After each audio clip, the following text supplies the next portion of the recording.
What's up, everyone? Jake Berlin with Apocalypse Movies, and I'm here to give our review of Bloodfather starring Mel Gibson.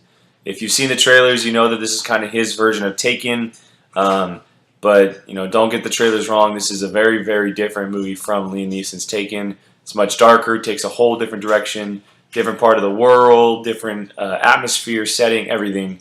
I think going into this movie, it kind of looked like by the books, something we've seen before story-wise. But I went in looking forward to seeing Mel Gibson. I wanted to see what he did with the role, the character, how he was on screen again. We saw him a few years ago in Expendables 3. That's kind of one of the only movies we've seen him in the last few years. So I went in really, really looking forward to seeing how he did on screen again. And I think he crushed it. It's a really, really good time. And I had a ton of fun watching it. There's some really cool action in there. But again, what I was most excited for is Mel Gibson, and I wanted to see him play off other actors and kind of play this character in a way that I haven't seen before. You can tell while watching the movie that he had a ton of good time playing this character and in this movie. I think it was the perfect movie and role for him to return in. It's very small, nothing high profile, not some big blockbuster. I think it's in very small, limited theaters right now. Looking forward to getting an expanded release sometime soon. But again, I think that doing this type of role, it was the perfect choice for him. I think the past is the past for me anyway. I know that other people, they think differently. But I believe that you should go in with an open mind when it comes to Mel Gibson and when he's on screen or behind the camera. You can think about what he does off camera. I know he made a lot of mistakes. But if you watch Bloodfather, you can tell that he's really, really trying to become that actor that he was again. I think that he is one of the best actors on the planet when he's given a chance, and I think Bloodfather is kind of a stepping stone for that. I hope to see him in a year's time, 2 years' time, be that actor that he was so many years ago. And as for Bloodfather, the movie, like I said, the story is kind of by the book, something we've seen before. But if you go in looking forward just to seeing an action movie, with some cool elements, as far as the cartel and Sicario go.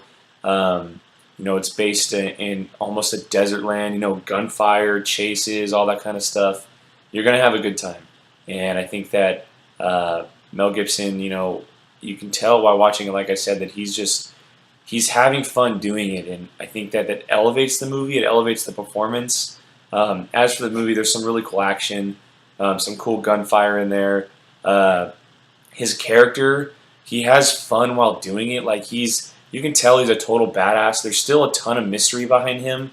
You don't really get to see or hear, the kind of character it was. It's kind of hinted at through the movie. There's still a ton of mystery, and I think he worked, as some kind of runner, almost like a bounty hunter type. And we know that he's a total badass, but it's never fully revealed who he was so many years ago because he stepped away from that life. And, being the father that he was, he returned to life after a phone call from his daughter, and him and his daughter were on the outs. He gets a phone call, he puts everything aside, and he wants to be there for his daughter. And he wants to build a relationship. It's ultimately about a relationship between father and daughter, their reconnection. And I think that going along this journey, kind of returning in the life that he once was for his daughter is a huge part of the movie, and we get to see him kind of be a total badass and use his intelligence and wits and everything about him, and ultimately be the guy that he was and finish the road that he went down. And it's fun. It's great. I think that it's small time again. It's not going to get any Oscar buzz or be a movie that we talk about for the next so many months, but it's a really good movie, and I had a total good time watching it. I think that Diego Luna as the villain, he's really good. I think looking forward to seeing him in Rogue One in a few months. You see William H. Macy in there. His daughter as well, I'm losing her name right here, but I think that she did a really good job countering him, Mel Gibson that is, in the movie, because it's mainly about them. It follows them most of the time.